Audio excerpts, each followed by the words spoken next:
Bom dia! Quinta aula do curso de superfície de Riemann. Vamos falar hoje sobre fibrados vetoriais e divisores, iniciando o que seria a segunda parte do curso. Então, o nosso resumo hoje vai ser um pouco diferente. Eu não vou fazer um resumo da aula anterior, mas vou fazer um pequeno resumo das 4 aulas anteriores, né? Então, foi um pouco isso que aconteceu. A gente começou definindo superfícies de Riemann como variedades complexas de dimensão 1, né? Um espaço topológico com base numerável, Hausdorff, munido de um atlas com funções de transições holomorfas. A gente viu que essa definição possui exemplos naturais, né? Foram quatro classes de exemplos que a gente discutiu: os poliedros, as superfícies munidas de uma métrica riemanniana, as curvas algébricas e também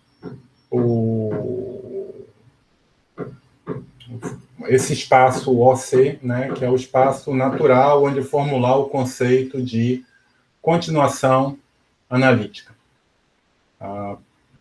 Depois de discutir esses exemplos, a gente começou a olhar aplicações holomorfas entre superfícies de Riemann e viu que elas possuem uma forma normal local extremamente simples, o que nos levou à definição do grau local de uma aplicação holomorfa entre superfícies de Riemann. Esse grau local nos permitiu definir o grau global, que é a soma dos graus locais, e verificar que esse grau local pode ser computado tomando qualquer valor na imagem, né? Independente do valor da imagem, a soma dos graus locais sobre as pré-imagens é sempre constante.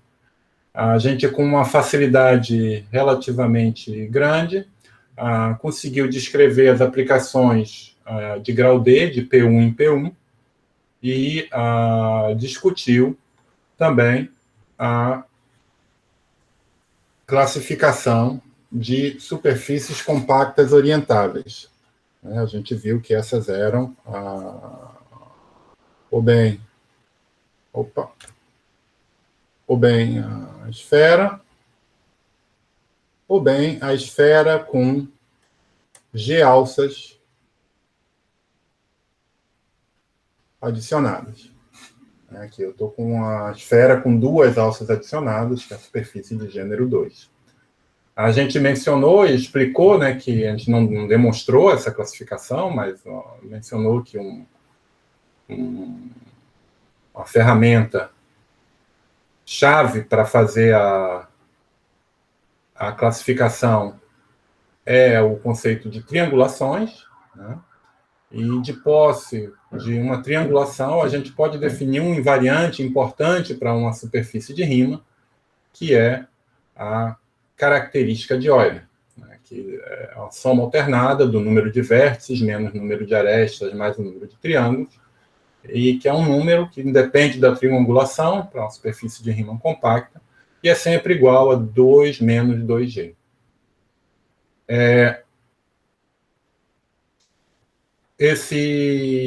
Essa característica de Euler é digamos, o protagonista da fórmula de Riemann-Hurwitz, que relaciona a característica de Euler quando eu tenho uma aplicação F, né, entre duas superfícies de Riemann.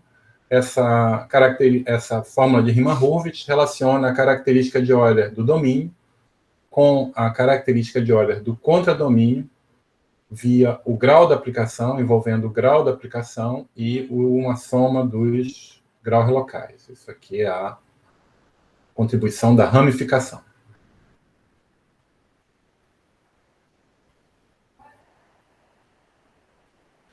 E na aula passada a gente se divertiu fazendo algumas aplicações dessa fórmula de Riemann-Hurwitz.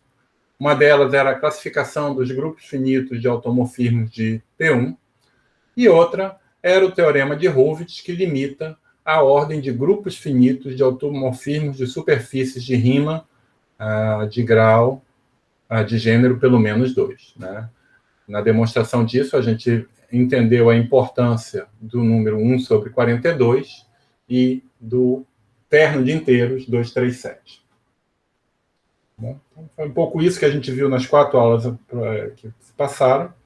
E agora a gente vai ter um certo conjunto de aulas, né? Então, eu acho extremamente prazeroso esse início do curso, porque com pouca preparação, a gente consegue a demonstração de um teorema maior, né? De um teorema interessante, útil, com aplicações, digamos, não sei se surpreendente, mas pelo menos instrutivas. Agora a gente vai precisar de um pouco mais de preparação, então as próximas aulas, um bom número delas, não sei se 4 ou 6, vão ser aulas um pouco diferentes, onde a gente vai estar trabalhando um bom número de conceitos para poder formular o que talvez seja um dos teoremas principais do curso, que é o teorema de Riemann-Roch, e também ferramental vai ser útil para formular e discutir o teorema também de Abel-Jacob, um outro teorema também bastante importante. Não sei se faz sentido eu tentar explicar nesse momento exatamente sobre o que trata o Riemann-Roch, mas uma motivação para vocês terem em mente é que a gente gostaria de ter generalizações, um entendimento melhor de aplicações de grau dado de uma superfície de Riemann X de gênero G em P1. Então, a gente vai caminhar para fazer isso. O teorema de Riemann-Hurwitz te dá algumas obstruções, alguma informação sobre essas aplicações, mas a gente vai querer ser muito mais preciso que isso. Vai querer dar bem mais informação. Tá bom? Então, à medida que os conceitos forem aparecendo, eu vou tentando explicar o que está por vir, mas nesse momento eu peço um pouco de paciência para a gente poder estabelecer a linguagem e os conceitos necessários para poder explicar essas coisas de forma efetiva. Tá bom? Alguma pergunta? Muito bem. Então, a aula de hoje, como eu falei, é uma série de definições e algumas propriedades básicas dessas definições. Eu imagino que a maior parte de vocês já tenha visto uma boa parte delas, mas, de qualquer maneira, vamos estabelecê-las para poder ter certeza que estamos todos falando a mesma linguagem. Bom, então, eu preciso falar de fibrados vetoriais. No final da história, eu vou estar interessado em fibrado vetorial holomorfo de posto 1, mas a gente não perde nada em estabelecer a terminologia já no caso geral. Então, vamos tomar X uma variedade diferenciável e vou fixar um corpo R ou C. Tá bom? O importante aqui é que R e C possuem topologias, é por isso que eu estou trabalhando com R ou C. E eu quero definir um K-fibrado vetorial F de posto R. A ideia é generalizar o conceito de espaço vetorial. Né? Eu posso ver um espaço vetorial como um fibrado sobre uma variedade de dimensão zero, sobre um ponto. Quero estender esse conceito para variedades diferenciáveis arbitrárias.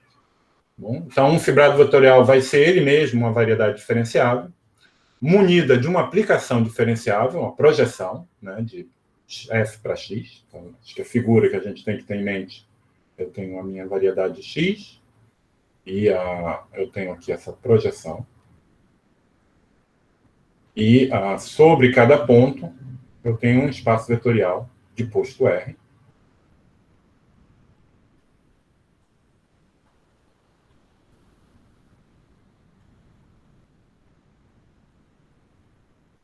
Então, como é um espaço vetorial eu tenho um ponto distinguido, que é o zero, né? E eu tenho uma família de pontos distinguidos, que seria o zero do espaço vetorial. E essa variedade, além de ter essa descrição conjuntista, ela tem essas duas propriedades que garantem que faz sentido realmente dizer que é uma família de espaços vetoriais parametrizados por x. Então, a primeira condição é a condição de trivialidade local, ou seja, para cada aberto U na base, eu tenho uma carta, talvez seja melhor desenhando aqui, φ maiúsculo de U, né, desse aberto aqui em cima, que é o π-1 de U, o πf-1 de U, e que é um difeomorfismo entre π-1 de U e o aberto U vezes K, que é F ou C, R. Então, a rigor não se trata de uma carta, né, visto que as nossas cartas, como definidas anteriormente, tomam valores no espaço vetorial, em Rn, aqui, ou Cn, aqui eu estou com um objeto misto, eu tenho U contido em X e um espaço vetorial. Então, é um difeomorfismo sobrejetivo. E isso me diz quem são as fibras, mas eu quero guardar a estrutura de espaços vetoriais de uma fibra a outra. Então, para garantir isso, eu peço que quando eu comparo duas aplicações psi-U e psi-V, as transições, definidas, é claro, sempre na interseção de U com V, elas são lineares fibra a fibra, ou seja, assumem a forma, aqui então, se eu restringir a interseção, elas na primeira coordenada vão ser a identidade, e na segunda coordenada, elas vão ser uma família de aplicações diferenciáveis, que varia diferenciavelmente com respeito ao parâmetro x, de aplicações lineares. Tá bom? Então, essas aplicações φ-U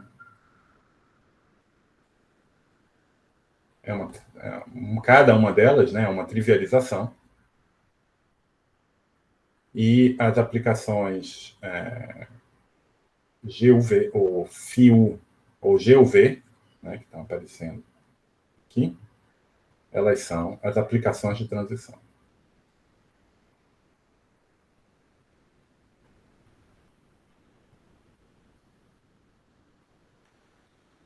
Ok? Perceba que a linearidade dessa GUV, o fato dessa GUV ser linear, fibra a fibra, me permite, por exemplo, dado dois pontos numa fibra, definir a soma deles, né? Porque eu posso definir a soma nessa carta local, nessa trivialização local, e ao fazer o mesmo na outra trivialização local, o resultado é compatível graças à linearidade desse sujeito. Tá bom? Muito bem.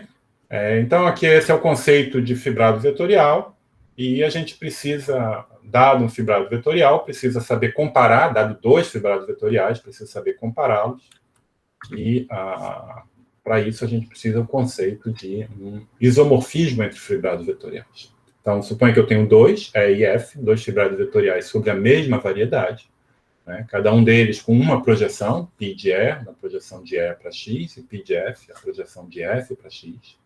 E a gente vai dizer que esses fibrados são isomorfos, como fibrados vetoriais, não apenas como variedades, se existe um difeomorfismo de E para F, tal que o diagrama, que aparece aqui, comuta, ou seja, eles não vão mover o ponto base, sobre o ponto base é sempre o mesmo, é a mesma aplicação, é a identidade. E para todos fixado um X, eu tenho, portanto, uma aplicação induzida na fibra, né, de E sobre X para a fibra de F sobre X, e eu peço que essa aplicação seja linear. Tá bom? Então, é importante aqui a gente guardar a linearidade fibra a fibra e guardar os pontos básicos. Né? Então, a notação que a gente vai usar bastante é, quando eu tenho um fibrado, eu vou escrever E de X para denotar a fibra de E sobre X. Tá bom? Então, esse é o conceito de isomorfismo. E um outro conceito bastante importante nessa teoria de fibrados é o conceito de seção. Então, eu tenho aqui o meu fibrado sobre X.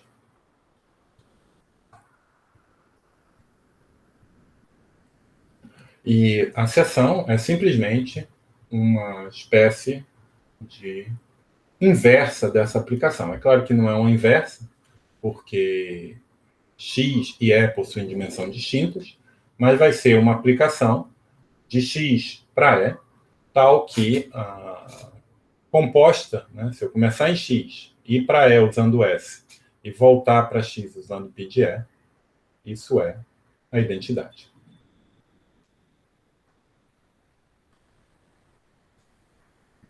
Tá bom?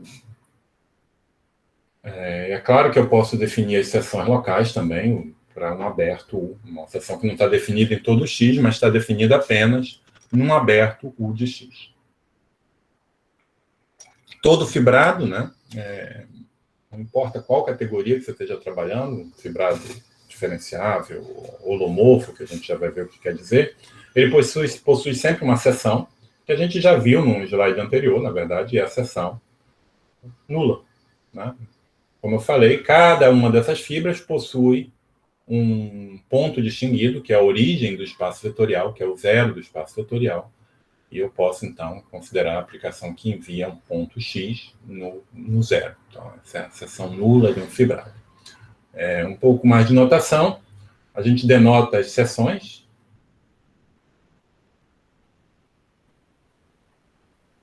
de E,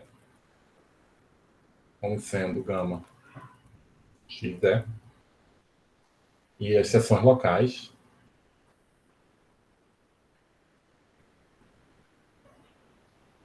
sobre um aberto U por gama U de E. Bom? Pois bem,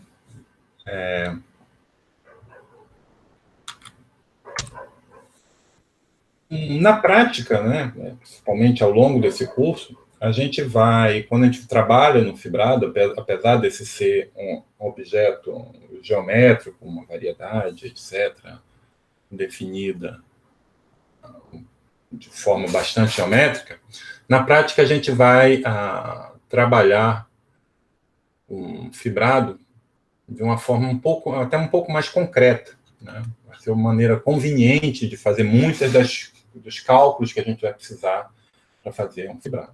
O ponto é que se eu guardar, para definir o fibrado, que a gente faz a seguinte observação, né? Se eu tenho 3 abertos, U, V e W, e a gente considera trivializações, a gente vê que as funções de transição elas vão satisfazer um certo número de propriedades.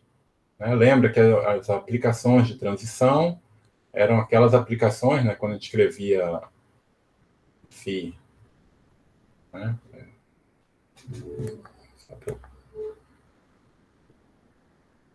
φv menos 1 posto com φ1, um ponto x pela v, a gente escreve isso como x GUV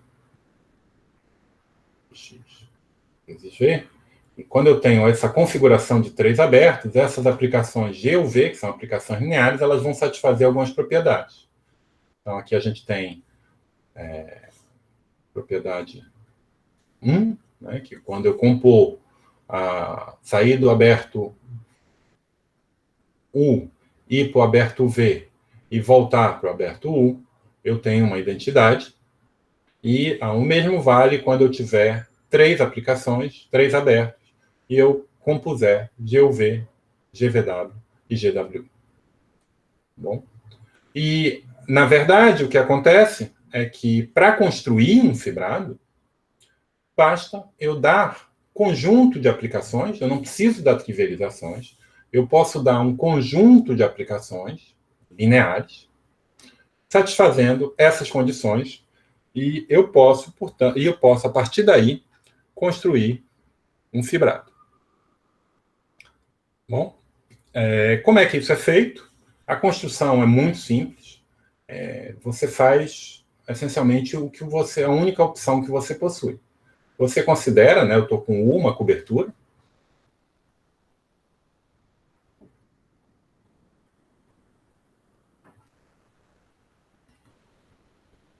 e você começa construindo um fibrado, o fibrado óbvio, sobre a união disjunta dos abertos da cobertura.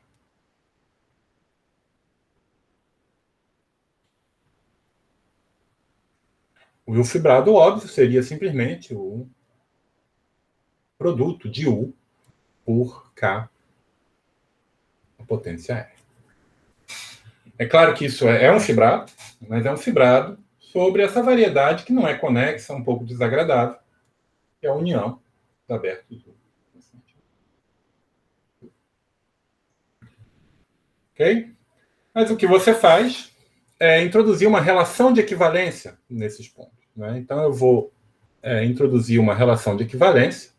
Eu vou dizer que x, v, é equivalente a y, w, onde esse sujeito pertence a u vezes kr, e esse sujeito pertence a v vezes kr, se x é igual a y, vistos como pontos de x, né, porque tanto U quanto V estão contidos em x, e V é o G, o V de x aplicado em W. Fazendo isso, tomando o quociente por essa relação de equivalência, eu tenho claramente que a base vira a minha variedade original x, e aqui em sobre x eu tenho um espaço vetorial, um fibrado vetorial. Tá bom? Então, como eu falei, na prática, a gente vai ver um pouco mais adiante na aula de hoje, é comum a gente construir fibrados a partir desses dados, né, esses dados de colagem. Eu não preciso dizer quem é o fibrado, eu só preciso dizer como as trivializações locais se comparam para obter.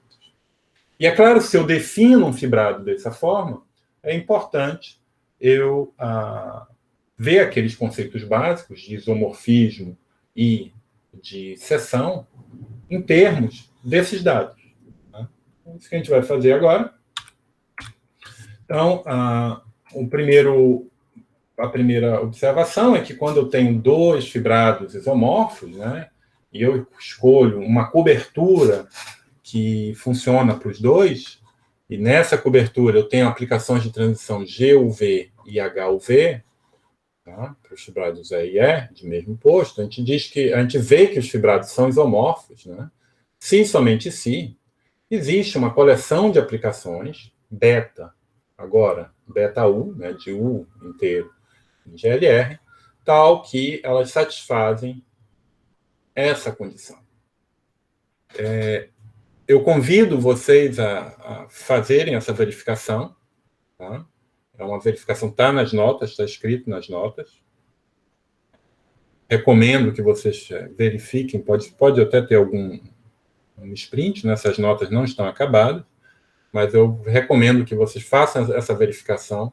Eu acho que é mais instrutivo vocês fazerem por si só do que simplesmente assistirem eu fazer ela aqui para vocês. Então, da mesma maneira, da mesma forma que a gente tem essa tradução do conceito de isomorfismo para essa apresentação do fibrado via conjunto de aplicações de transição, a gente pode também traduzir o conceito de seções.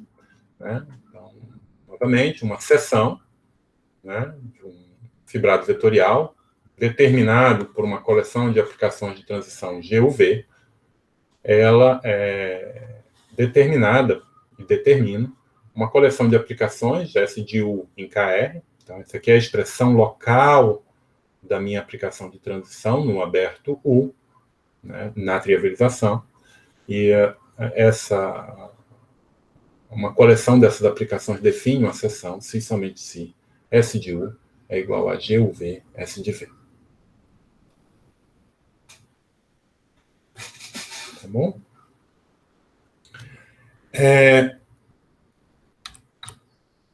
Tem um exemplo trivial, né, o exemplo canônico, não é trivial, trivial é o produto, mas é o exemplo canônico de fibrado vetorial, que é o fibrado tangente, onde a gente dá as funções de transição em termos do determinante das aplicações de transição de um átomo. Do determinante não, da diferença da derivada jacobiana da aplicação de transição do átomo. Imagino que todos vocês estejam familiares também com esse exemplo, não vou insistir. E uma coisa que é importante ter em mente, né, que é o que a gente deu esse conceito de fibrado vetorial, é como eu falei, na verdade, você pode defini-lo de forma imprecisa, mas bastante intuitiva. Um fibrado vetorial é uma família de espaços vetoriais parametrizadas por X. E espaços vetoriais, né, é o objeto principal da álgebra linear e da álgebra multilinear também. E a gente pode pegar qualquer construção, essencialmente da álgebra multilinear, feita de forma relativamente, suficientemente intrínseca, e transplantar ela para o conceito, para os fibrados vetoriais. Bom, então aqui eu tenho, talvez as construções principais são as seguintes, né? Se eu tenho um fibrado vetorial,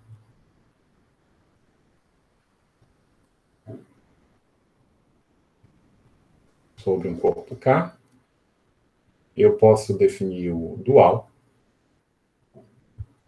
que é a mesma coisa do fibra a fibra, né? São os homomorfismos K-lineares de E para K, né? São as aplicações lineares de E em E, por valores em K.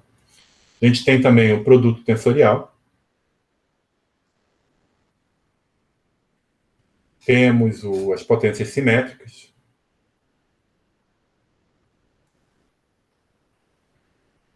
E dado 2 fibrados, a gente pode produzir novos, fazendo coisas do tipo.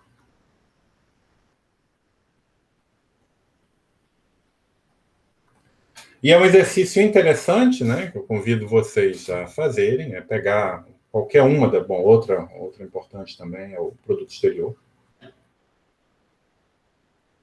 Pegar qualquer uma dessas construções da álgebra linear, da álgebra multilinear, e tentar ver como exprimi-la em termos das aplicações de transição. Então, aqui tem um exemplo-chave, né, que é o conceito de fibrado dual. Então, quando você tem um fibrado dual, e tem fibrado dual ou um fibrado vetorial verifica-se que as aplicações de transição desse novo fibrado pode ser expressa como as inversas das transpostas das aplicações de transição originais. Tá bom? pouco isso. E é claro também, a gente tem o conceito de mudança de base de um fibrado, né, de complexificar um fibrado real. Quando eu tenho um fibrado real, né, uma família de R espaços vetoriais, eu tenho uma família de espaços vetoriais complexos associados, que é simplesmente obtida da tensorização de V por C com R. Bom? Esse é um momento que, para quem não está muito familiarizado com essas construções de álgebra multilinear, né, produto exterior, produto simétrico, produto tensorial, sendo que a mais importante delas é o produto tensorial e o produto exterior. O produto simétrico a gente não vai ver muito nesse curso. Eu sugiro que vocês consultem um livro de álgebra linear ou procurem na internet para se familiarizar com esses conceitos. Tá bom? Isso é importante fazer alguma vez na vida. Muito bem. Mas isso aí a gente falou só para poder falar de fibrados holomorfos. Na verdade, a maior parte do tempo a gente vai estar... que vai nos interessar vão ser fibrados holomorfos e mais, vão ser fibrados holomorfos de posto 1. Simplesmente eu posso simplesmente especializar os conceitos anteriores para esse caso, né? Então, um fibrado vetorial holomorfo é um fibrado vetorial complexo, ou seja, K igual a C. Vai ter que estar definido sobre uma variedade complexa, porque eu vou pedir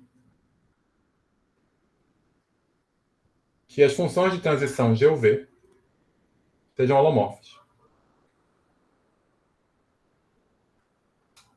Tá bom? Então, isso, ou seja, eu peço que a estrutura de variedade natural do fibrado vetorial seja uma estrutura holomorfa. E a gente chama de fibrado linear holomorfo, é um fibrado de linhas, porque a gente está trabalhando com espaço vetorial complexo de dimensão 1. Então, um fibrado linear holomorfo é também conhecido como o fibrado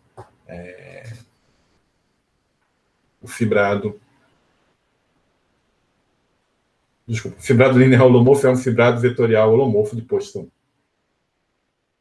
Certo? E um conceito extremamente importante é o conceito do grupo de Picard. E observe, se eu tenho um fibrado de posto R, vamos falar agora só de fibrados holomorfos por um tempo. Eu tenho um fibrado de posto R, e eu tenho um fibrado em posto S. Quando eu considero o produto tensorial desses fibrados, isso vira um fibrado de posto R vezes S. Então, em geral, o produto tensorial faz o posto aumentar. Agora, quando eu tenho dois fibrados de posto 1,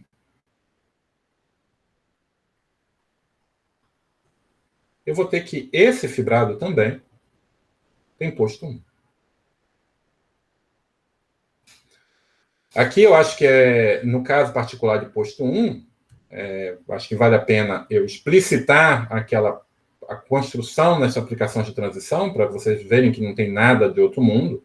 É que aqui, se eu tenho uma coleção de UV e aqui uma coleção HUV, de aplicações de transição, então a coleção de transição, as aplicações de transição do produto tensorial é simplesmente o produto. E note que, como eu estou em posto 1, grupo das aplicações lineares invertíveis de posto 1 é comutativo, pouco importa a ordem que eu coloque.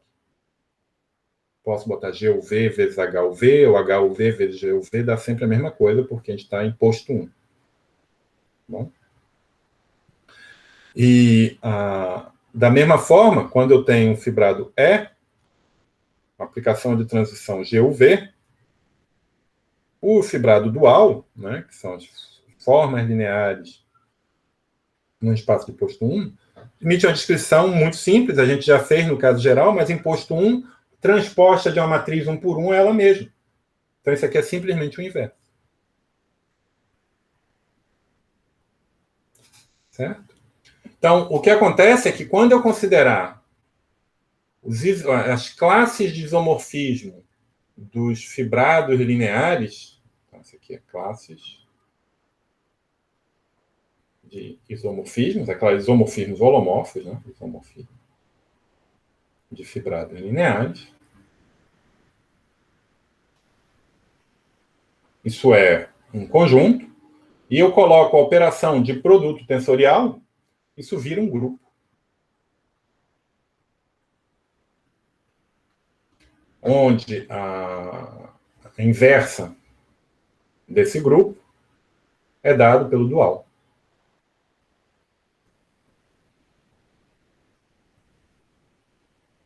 E uma outra observação é que o elemento neutro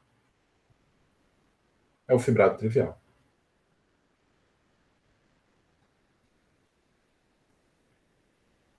Ou seja, as funções de transição são todas iguais à identidade, ou se você quiser, é o fibrado simplesmente x vezes R. Esse aqui a gente vai denotar esse fibrado trivial por OX.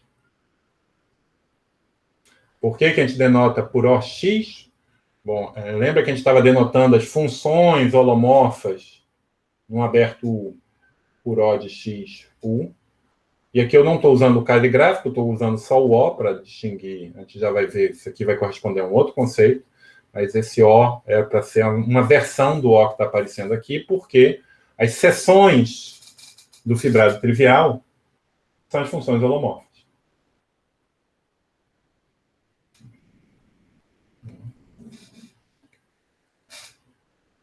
Tudo bem?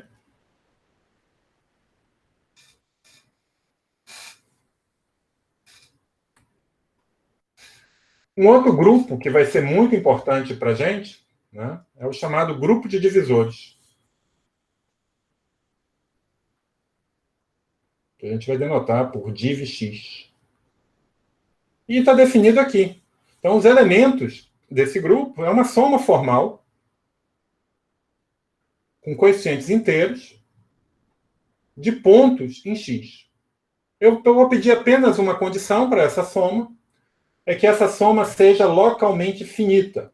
No seguinte sentido, de que se eu tiver um ponto, se eu pegar um aberto, desculpa, eu pegar um ponto Q pertencente a x, e então existe um aberto U tal que apenas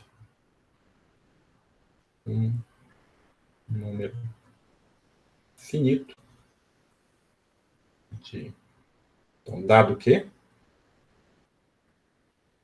existe apenas um número finito de PJs pertence a U e possui MJ diferente de zero. Então, se eu definir... Então, vamos chamar esse aqui vai ser um divisor, isso é um divisor, vou chamar de D. Se eu defino D como sendo suporte de D, que vai ser o conjunto dos P's pertencentes a X, tal que multiplicidade de D em P é diferente de zero.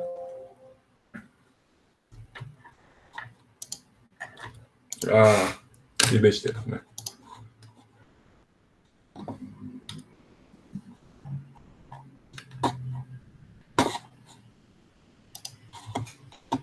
Peço desculpas, me enrolei aqui. Onde é que eu estava?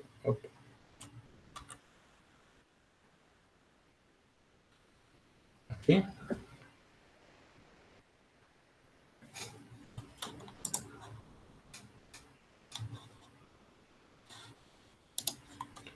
Onde esse MD de P é diferente de zero. tá? Onde esse MD de P é o coeficiente que aparece junto a P. Tá? Então, esse aqui é J.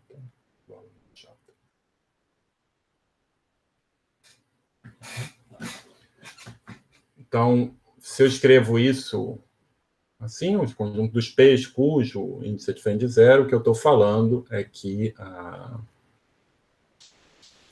D é um conjunto discreto. Então, soma localmente finita. Jorge, só uma dúvida.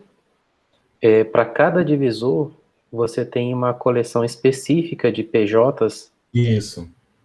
Exatamente. Então, deixa eu tentar dizer isso de uma outra maneira, que eu acho, não sei se está muito claro, mas então isso aqui é uma soma localmente finita. Isso quer dizer que D é discreto. Tá? E, ou, se você preferir, eu posso pensar como esse divisor D como uma função da variedade x, na superfície de Riemann, em Z, nos inteiros, tal que o suporte de D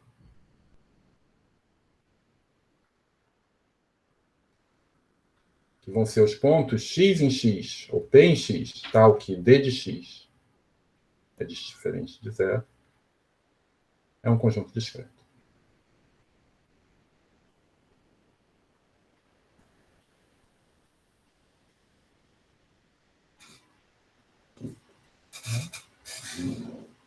A notação usual é essa. A gente vai escrever, a gente escreve normalmente divisores como uma soma de pontos.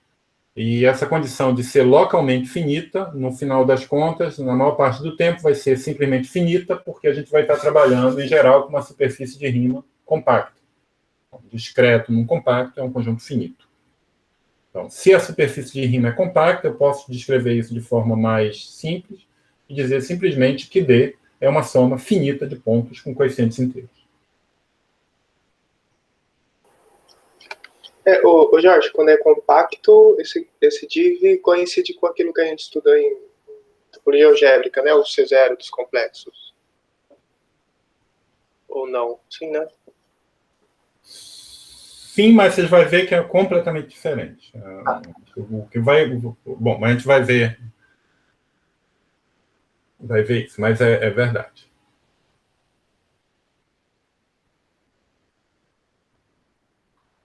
E a gente vai considerar esse div é um grupo, né, como eu falei, e o grupo, a operação é simplesmente adição.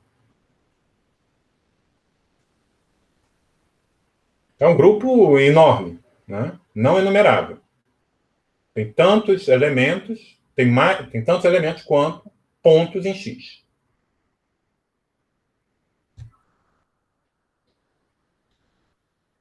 Bom? Agora, o que é interessante é que um divisor define um fibrado. Né? Então, vamos pegar D, um divisor.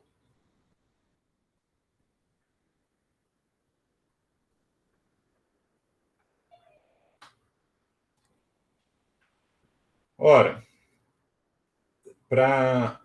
posso considerar, se eu posso, existe uma cobertura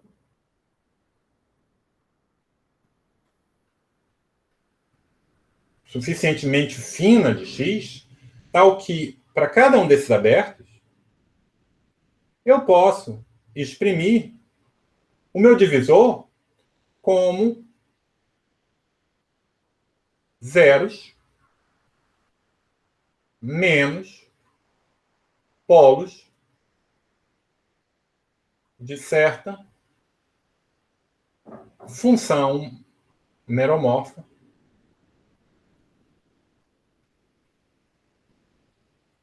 f de u do aberto u. C bar. Importante. Tudo bem? Não tem nenhum mistério nisso. Né? É um conjunto finito de zeros e polos. Né? Posso pegar um aberto, uma cobertura, onde cada um desses abertos é biolomorfo ao disco, e eu tenho um número finito de pontos no disco, com multiplicidade, e eu escrevo a FU como produto de X menos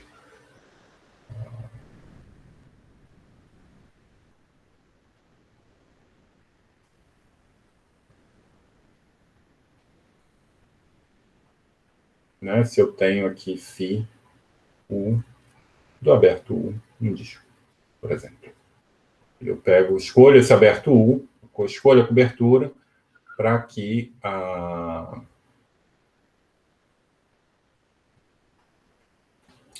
escolho esse aberto U para que eu tenha um número finito de elementos no suporte de D nesse aberto U. Tá bom?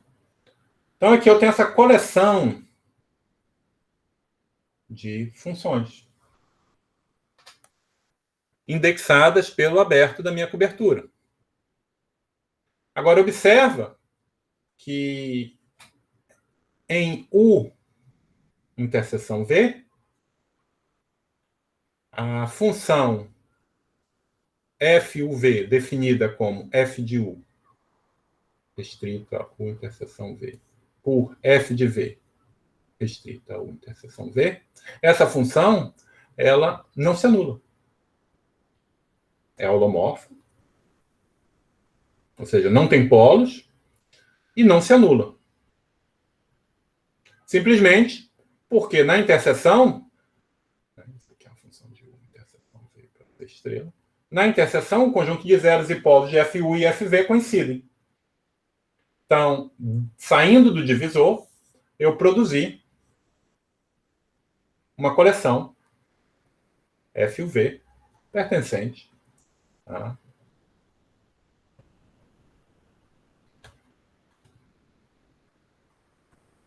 chamar isso aqui pertencente às funções na interseção, mas que não se anulam nunca. E é claro que essa coleção, né, observa que FUV vezes FVU é igual a 1, na interseção 2 a 2, e de mesma maneira, FUV vezes FVW vezes FWU também vai ser igual a 1. Simplesmente por conta da definição local. Né? Isso aqui em U interseção V, e aqui em U interseção V interseção W. É possível, tem uma certa escolha, né? Que eu estou escolhendo essas minhas funções F de U para poder fazer essa construção de funções associadas, mas é possível mostrar, e não é difícil, de que se eu fizer uma escolha distinta, eu vou obter fibrados vetoriais que são isomorfos. Então, isso aqui determina, esse sujeito aqui, determina um fibrado vetorial.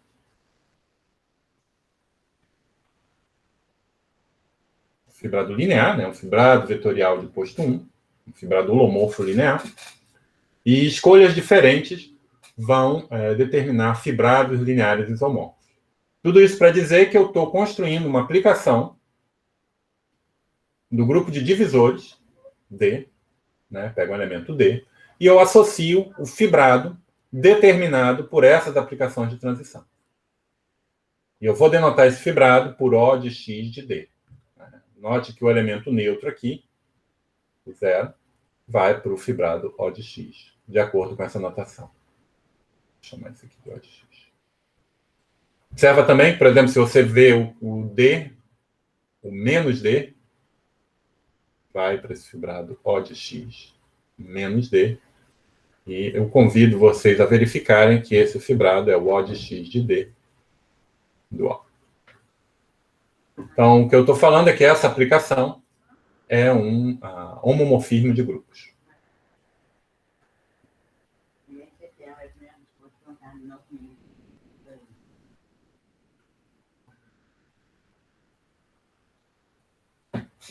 Então, dado um divisor, eu tenho um fibrado. Bem definido, a menos de isomorfismo. Tá certo? Então, a pergunta-chave é entender quando que essa aplicação ou qual é o núcleo dessa aplicação. Então, tem um morfismo de grupos. Você pode se perguntar 2 perguntas básicas. É sobre objetivo e qual é o núcleo. Você pode perguntar também qual é o qualquer, o conúcleo. Não é bom. Então, o ponto todo é que o núcleo ele é formado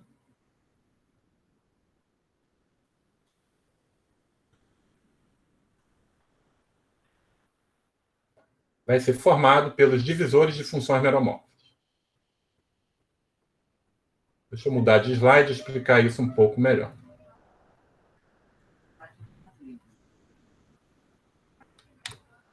Bom, então deixa eu lembrar aqui que eu estou com se uma aplicação do grupo div_x no grupo pic_x, isso aqui são os divisores,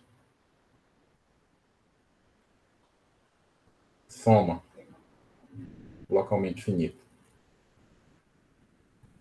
de pontos.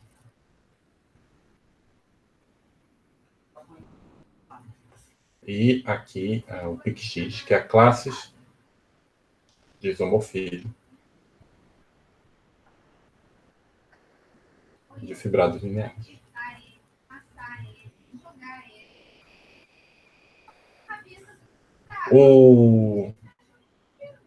Como é que a gente construiu essa aplicação, né? Então, dado um divisor D, eu começo com um divisor D, eu considero uma cobertura suficientemente fina, onde esse divisor D ele é zeros menos polos de uma função meromórfica.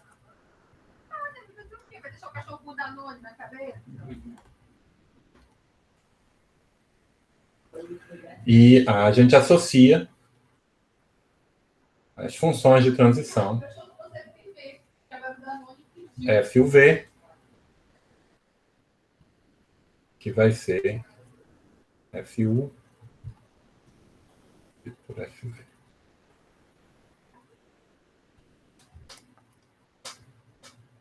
Tá bom? E eu quero entender quando que essa coleção FUV, quando FUV determina o fibrado trivial. Então, foi uma das proposições que a gente viu, que isso acontece quando eu posso escrever, quando existem, vamos chamar de beta, ou funções holomorfas, que nunca se anulam,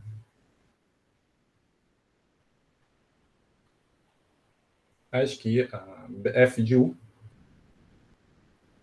V é igual beta U sobre beta V.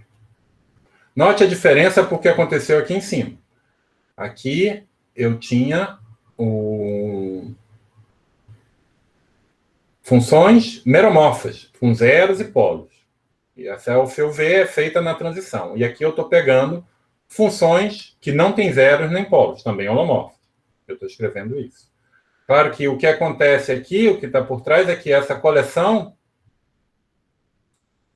FU, ela determina uma seção meromorfa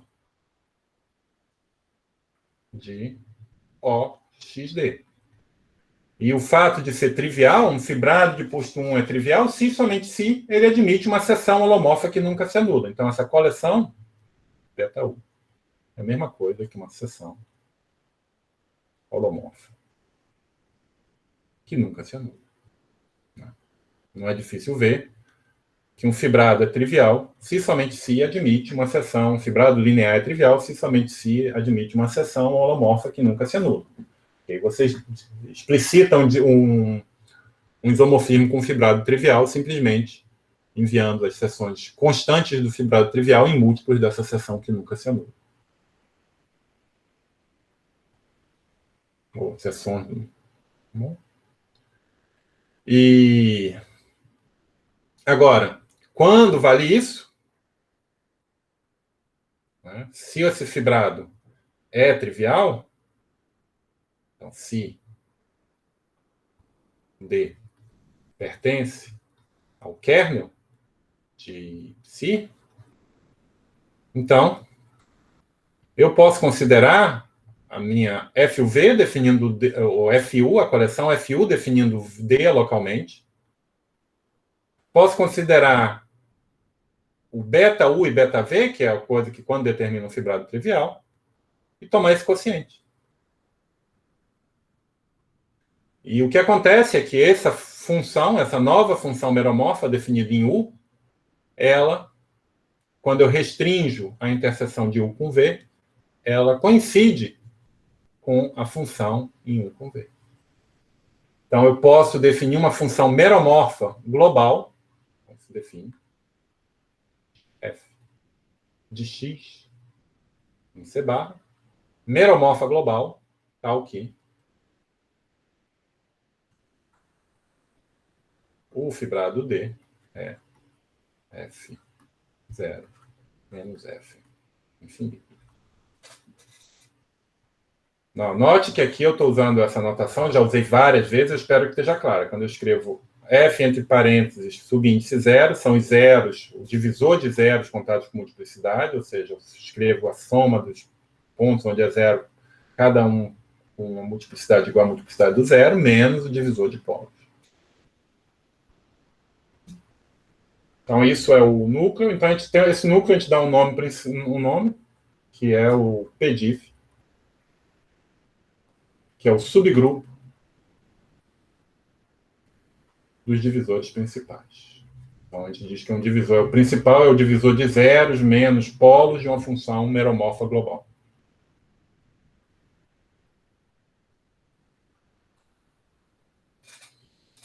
Tá bom?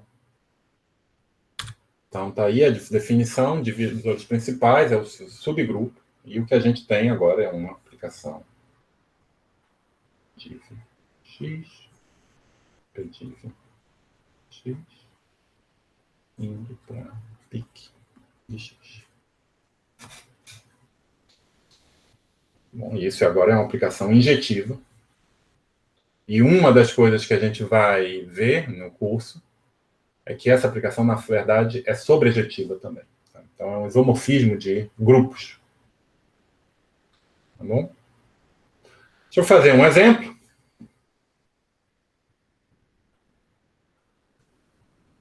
X igual a P1.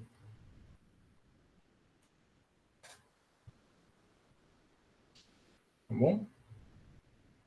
Então, aqui, dados divisores, a soma, aqui é uma soma finita, porque P1 é compacto, eu tenho uma aplicação natural nos inteiros, né, que pega a soma de PI e envia uma soma de MI. Então, isso é um homorfismo de grupos. Tá certo? Claramente é sobrejetivo. Porque eu pego um ponto qualquer e boto ali. O ponto gera 1. A imagem de um ponto P. P é um divisor. Para um ponto qualquer de P1. A imagem é 1. Gera Z. Isso é uma aplicação sobrejetiva. Certo?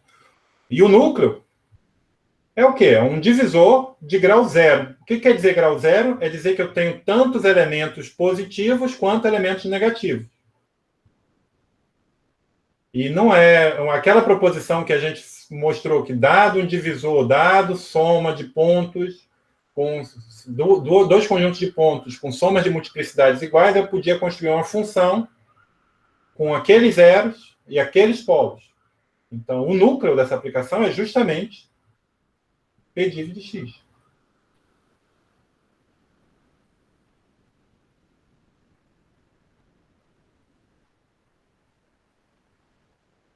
Certo? Eu não argumentei ainda que essa é a aplicação sobrejetiva, mas aqui no caso de P1, eu tenho que dividir P1 quocientado por PDIV de P1. é simplesmente Z.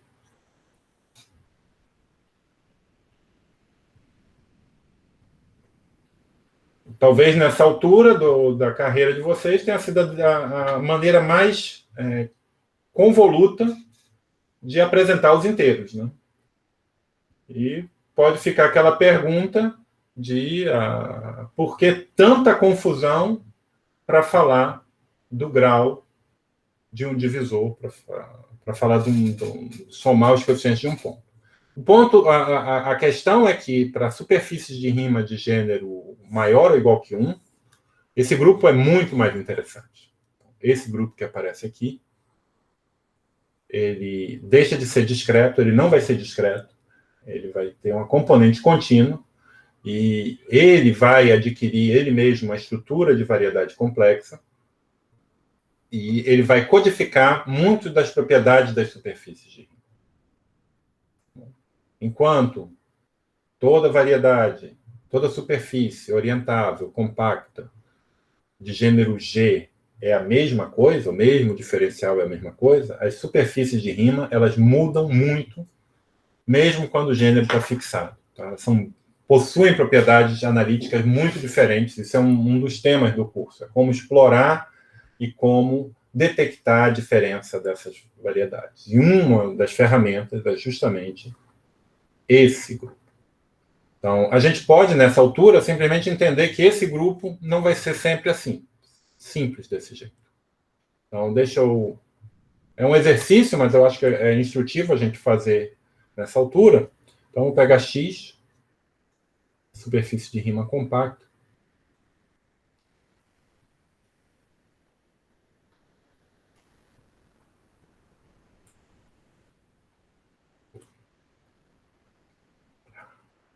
De gênero G. Que eu vou assumir maior ou igual que 1 agora. Então, eu posso considerar uma aplicação natural aqui de X para div X. E a aplicação realmente natural. Simplesmente eu vou pegar o ponto P e eu vou associar o divisor P. Certo? Então, é um divisor de grau 1 com suporte igual a um único ponto. E eu posso ainda fazer mais. Eu posso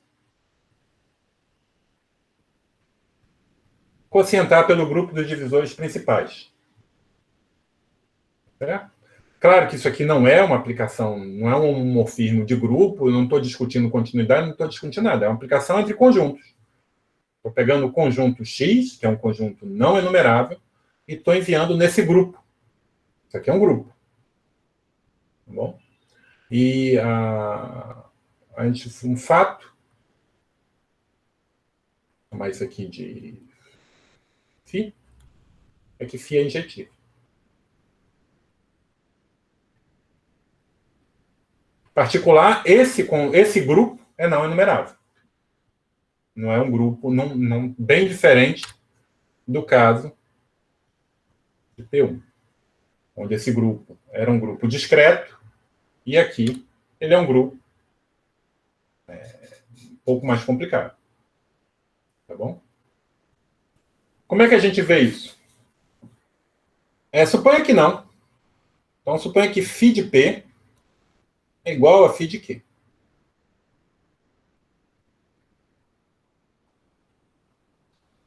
Certo? Então, estou falando que o fibrado OXP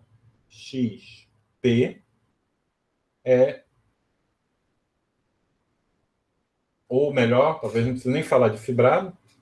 Posso formular isso de diversas maneiras. Eu posso dizer que isso está...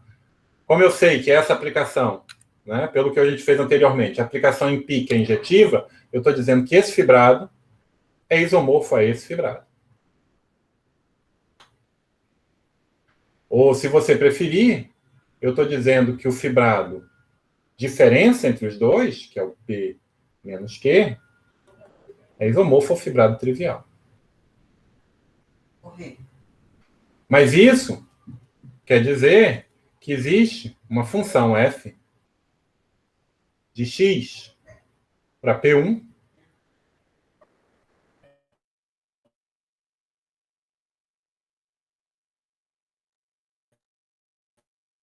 seja, F menos 1 é igual a P, e o grau local em P é 1.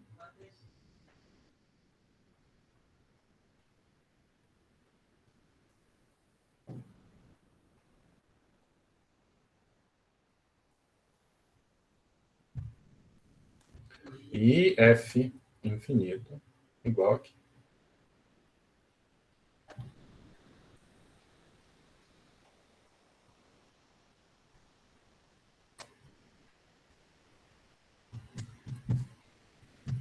Tá certo?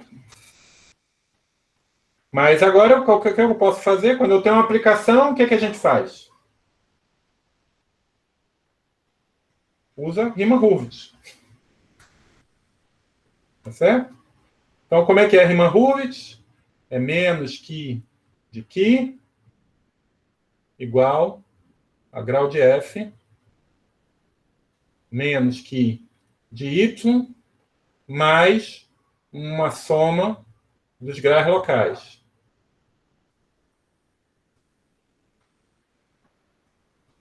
Nesse caso, o gênero, eu estou assumindo maior ou igual que 1. Né? Então, a característica de Euler aqui é 2 gênero de x menos 2 é igual ao grau de f, e como eu sei que a pré-imagem do zero é 1, eu sei que esse grau é 1, tá certo? E o y é P1. Agora, P1, aqui a característica de Euler é menos 2. E essa soma, os graus locais são sempre positivos, é positiva, mas alguma coisa que é maior ou igual que 0. Na verdade, o grau local, todos eles têm que ser igual a 1, né? Então é igual a 0.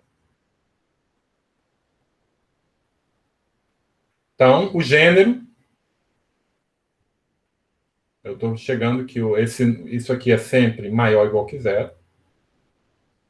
Ou seja, eu deduzi que menos 2 é maior ou igual que 0. É um absurdo. Que mostra o fato que não tem aplicação de grau 1 de x para P1. Certo? Então, esse é o grupo a ser entendido. E como eu falei, a gente vai ver no decorrer do curso que esse grupo tem uma estrutura de variedade complexa e codifica muito da geometria, das propriedades analíticas dessa superfície de Riemann-X. Certo? E agora, o que a gente quer fazer? Então, um dos nossos objetivos é relacionar, a gente já viu que esse grupo ele se injecta dentro de πx, e um dos objetivos da gente é mostrar que isso é sobrejetivo. E esse grupo, divisores, módulo, divisores principais, é, de fato, o grupo de fibrados lineares módulo isomorfismo. E, para fazer isso, a gente vai, essencialmente, o que a gente precisa é construir, dado um fibrado linear, é construir uma seção. A gente vai ver que basta construindo uma seção meromorfa desse fibrado, a gente consegue associar mostrar que é sobrejetivo, dado um fibrado, a gente construindo uma seção meromorfa, a gente consegue associar um divisor. E, na verdade, a gente vai ser um pouco mais ambicioso. Nosso objetivo de certa maneira, dado um elemento aqui, dado um elemento aqui, um fibrado linear, eu gostaria de entender o espaço de seções desse fibrado. Como calcular esse espaço? Quais são os ingredientes que intervêm para a determinação desse fibrado? E para calcular esse espaço, a ferramenta principal que a gente tem é o tal do teorema de Riemann-Roch. E é um teorema clássico, né? Você pode formular ele completamente em termos de funções meromorfas, mas a gente não vai fazer assim, a gente vai buscar uma formulação ligeiramente mais moderna e que vai precisar da teoria de feixes para poder fazer essa formulação. Então, as próximas aulas, 3 aulas provavelmente, vai ser a introdução à teoria de feixes, a homologia de Čech de feixes, que a gente vai utilizar para poder abordar esse problema. Tá bom? Então, eu acho que isso é um pouco o que eu queria contar hoje. Na aula que vem a gente continua, a gente começa já com esse beabá da teoria de feixes.